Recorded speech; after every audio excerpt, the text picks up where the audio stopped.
Assalamu alaikum wa rahmatullahi wa barakatuh. Jama'a barkanmu da warhaka, barkanmu da sake saduwa da ku a wani sabon shiri. Yau za mu nuna muku ne yadda ake buɗe wallet na remitano. Na san masu yin mining sun san remitano, ga shi nan wannan. Yanda za ka buɗe wallet na remitano, da farko dai za ka shiga cikin remitanonka da kake mining. Sai mu bari ya buɗe, bari ya gama searching network.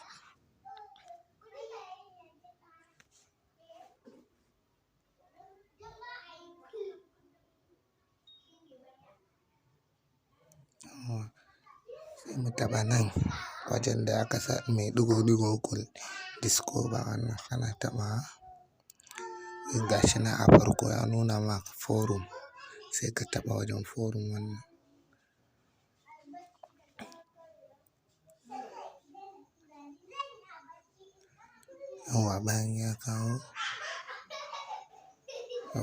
Bayan ya gama kawowa daga sama, ga inda aka sa all nan wajen, sai ka taɓa shi.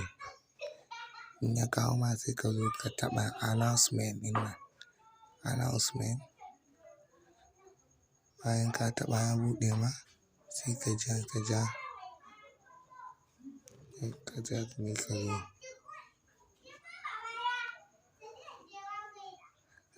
Ga shi nan inda aka sa staking running on the testnet wallet, sai ka taɓa shi direct kawai. Bayan ka taɓa shi zai gama searching. Sai ga shi nan, you can now stake running on the testnet ads. Ga link ɗin da suka sai ka taɓa link ɗin nan. Bayan ka taɓa zai kai ka kan browser da za ka yi. Mu bari mu zaɓi Chrome browser.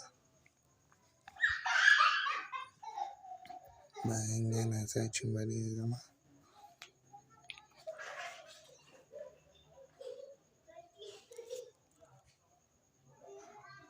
Mun ga mun taɓa buɗewa, shi yasa suka ce mana mu sa. Amma kai ma zai buɗe ma yanda za ka sa, su nuna ma passphrase naka ne, sai ka ɗauka ka yi pasting nashi, ka je ka ajiye passphrase naka a waje mai kula, mai security, yanda wani ma ba zai kalla ba balle ya ɗauka. Sai mu yanzu bari mu sa security.